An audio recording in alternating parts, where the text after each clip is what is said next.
Awesome. Hey, thank you everyone who came to today's presentation. My name is Hilmar. I'm from Gelato. And today I want to talk to you about the ABC stack, which is a new rollup stack that we've been developing at Gelato. And it's the first stack that broke the 1 gigagas per second barrier. And it's a new form of rollup stack that we are very excited about, which is called Sovereign Rollups. And yeah, today I want to talk to you about the motivation behind building it. What is kind of like the reality of rollups today in Ethereum? Then actually, from our experience with working over 50 different rollup customers, what do they actually want? And then, yeah, how ABC was designed to actually address some of these problems that we identified. So why am I on the stage talking about this today? Well, we, in the past like 1.5 years, we worked with a bunch of different teams together and helped them deploy their rollups. A lot of notable teams that you might have heard about using all sorts of different stacks.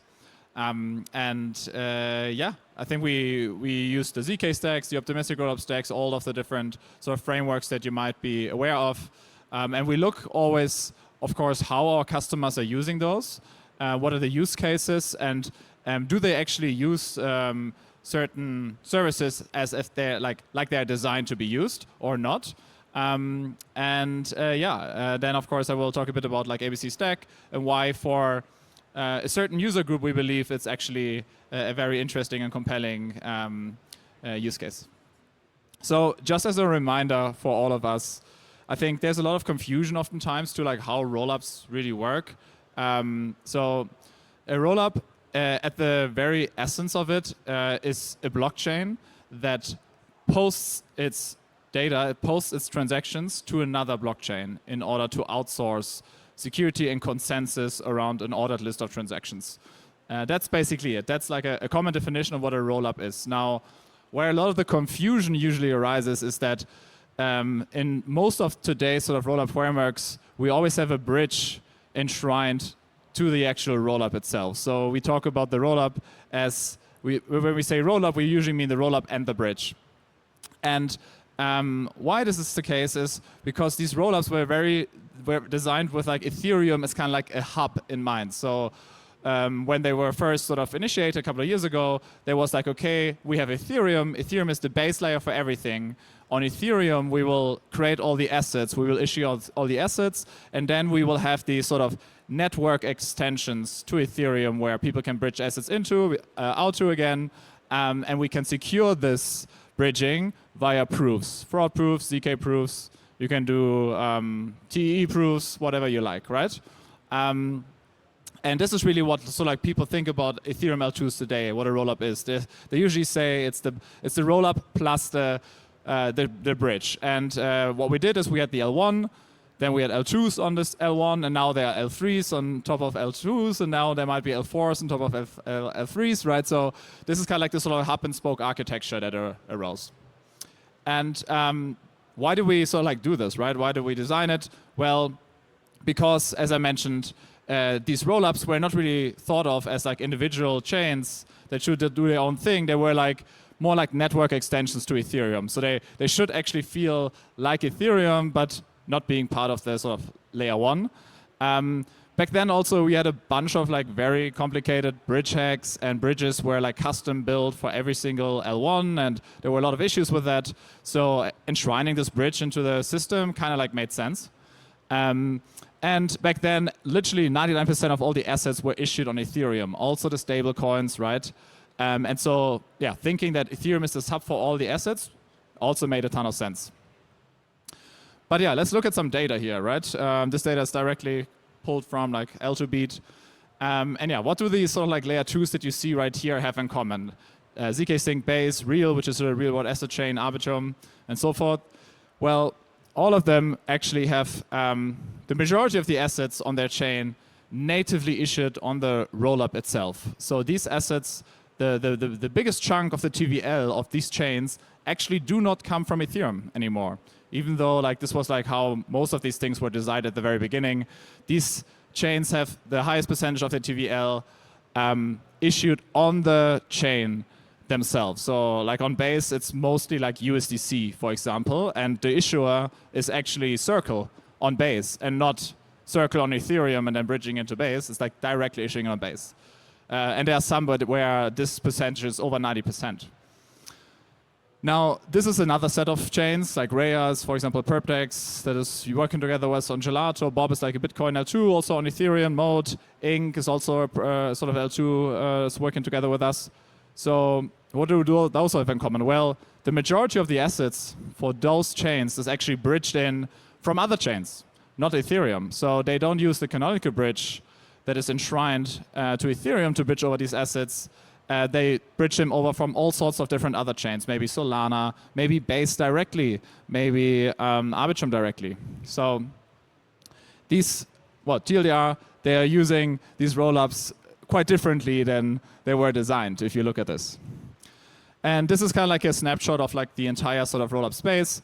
You see that for all rollups that exist, or for all L2s that exist, 47% of all the issue assets are already natively issued on the chains and not on Ethereum anymore.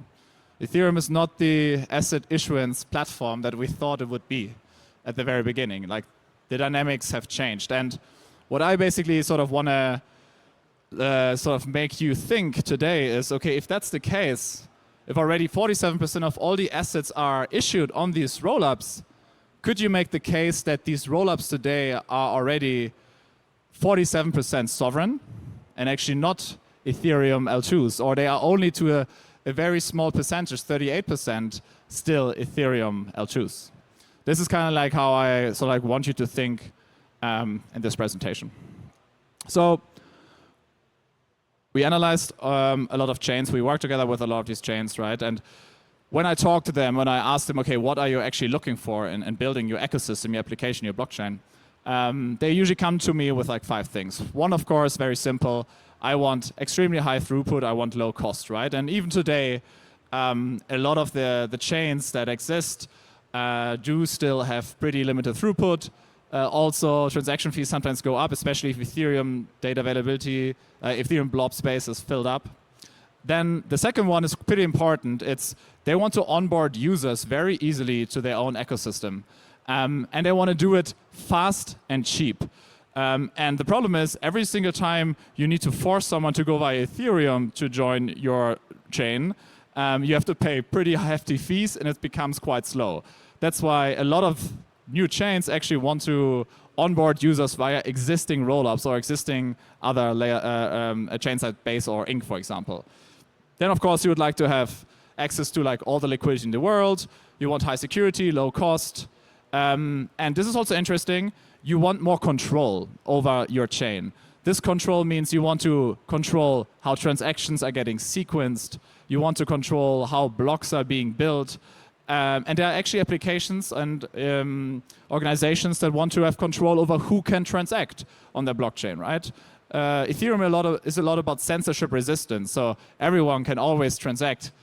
You can never stop them, right? But if you think about like companies actually like building products that want to interface with Web3, then they need some sort of permissioning because they have to be compliant with a lot of things, right? And they might not want to allow the Lazarus group to execute some transactions on their rollup, especially if they are the biggest application on top. So are these sort of L2 assumptions that we set out at the very beginning still valid?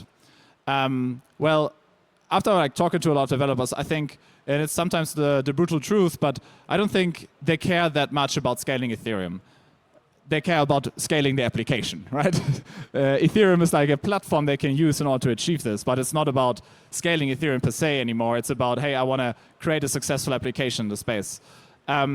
Also, like bridging changed a lot. Like back then, there were like Ronin bridge hacks and so forth, but these days you have pretty solid like interoperability, cross-chain messaging protocols that have a variety of different security modules. That can be ZK, optimistic ZK, or just like attestations, like Hyperlane Layer 0 that are pretty robust if you look at like the TVL and sort of throughput they support. Then users actually onboard mostly via stable coins, especially like USDC. And USDC is still issued on Ethereum, but it's also natively issued on Base, Arbitrum, Solana, and so forth. So if you want to onboard users, you probably don't want to go via Ethereum.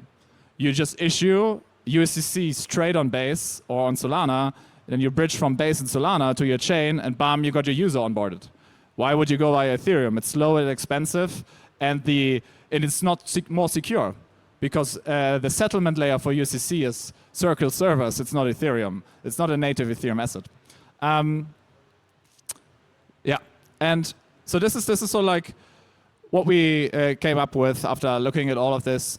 So we believe that there's this world where there's this big industry which is like, we want to scale Ethereum, and we want to build this sort of like network extension layer on Ethereum, which there's a lot of traction already, and I think it's working very well.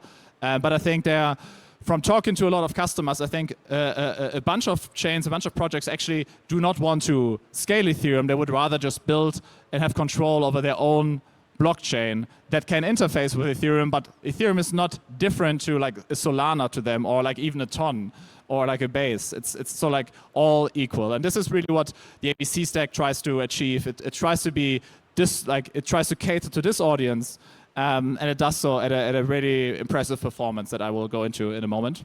And so the design philosophy of ABC, what it is it's an app-centric stack. It's not an Ethereum-centric stack. So rather than having this application, Ethereum in the center of like your solar system, you have your application at the center, and Ethereum is just a very large sort of planet hovering your own planet, but it's not different to any other planets like Solana or Base or Ton, for example. You interface with them all the same. It's much more like a mesh network design than it is like a hub and spoke. You can think of more like the Cosmos sort of like architecture and design pattern than like the sort of like L1, L2, L3 pattern. And what it focuses on really is it basically completely gets rid of an enshrined bridge. You cut it out completely. You don't have that anymore. There's no opinionated way to settle to a specific chain and define your rollup based on some light client that you enshrine.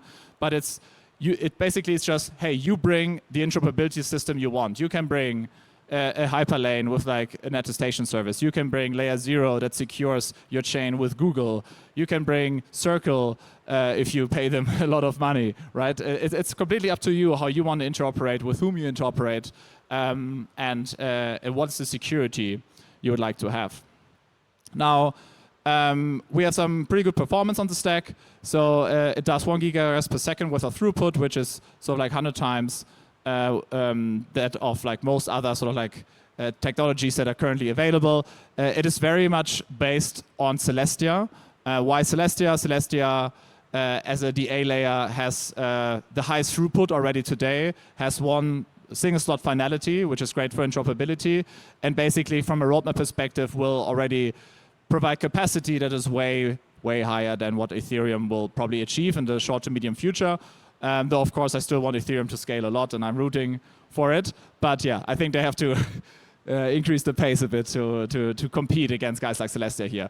There's this nice chart with the banana zone on the top right. This is like the Gigagas banana zone, which ABC Stack is on. And yeah, you see like versus Base today what type of throughput is possible. So you can really like bring everything on chain that you want.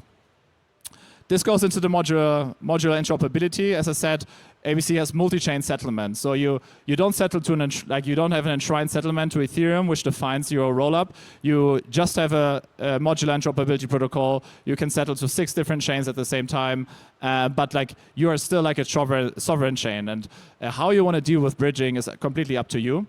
And yeah, so this is, I think, how we think of like rollups in the future. They want to directly interoperate with all these ecosystems, and they don't just want to be like connected to one of them and then have this be the asset issuing platform.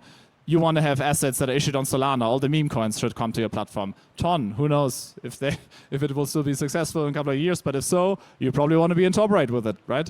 So this is kind of like the architecture more that ABC embraces. Some other really cool features that it has that I think is very powerful based on sort of customer feedback that we heard. One is custom block building. So you can define your own block building rules on the stack. You can avoid MEV, you can update Oracle prices at the top of the block. Or pretty interesting for enterprises, you can say only certain users can actually transact on the chain and can bridge assets in and can bridge assets out. We don't want anyone who doesn't comply with these rules to interact with us. And this is actually how I see the future. We'll have all sorts of companies deploy their chains. They all have to adhere to compliance on like different countries and so forth. But you always have these neutral chains and neutral layers like an Ethereum or other chains to still go to and then enjoy full censorship resistance. So I think they are just like different sort of products, different use cases. Then you have a native gas token capability, and this is not a custom gas token. So this is not like a token that you deploy on Ethereum and bridge in, and you can use it for gas. This is a token that you issue on the chain and use for gas natively. So it's like Ether on Ethereum. It's truly native asset. Then of course it's one-to-one EVM compatible, so no changes at all. And it's ZK forward compatible. So you can just like click a button, you can upgrade your bridging security to ZK right away if ZK becomes fast enough and cheap enough, which it is not today, unfortunately. We ran these things in production, but I'm pretty hopeful that with the work of all these amazing teams like RiskZero, Succinct, and all the other guys, that we will get there sooner rather than later. So yeah, it's already forward compatible with that. And just like as some examples here, how you can sort of take the stack and make it yourself.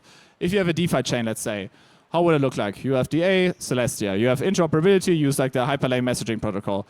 You want to have high security, you have 500 million in the bridge, well, use Succinct or RiskZero to verify bridging transactions via ZK. And you probably want to be connected to Solana, Arbitrum, and Ethereum because they're the highest TVL chains in the EVM ecosystem, right?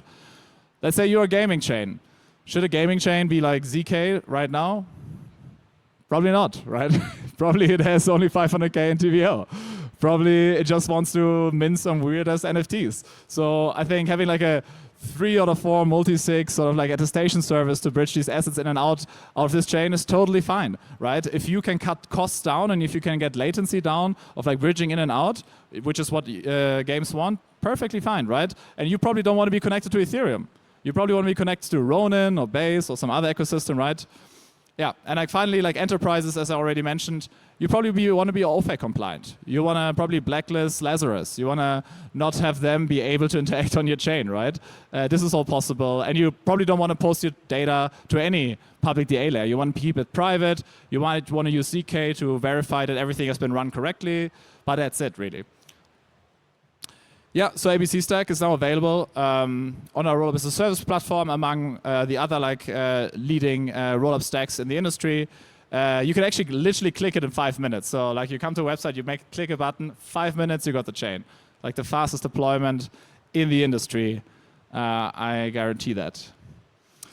Yeah, so ABC is really for building everything in on-chain and how you want to, and not being opinionated based on sort of some legacy way of thinking about you as an application or a project. If you want to build, come to us, come to me after the talk. We have a booth as well. Yeah, we'll of course love to support you. Thanks a lot for listening in.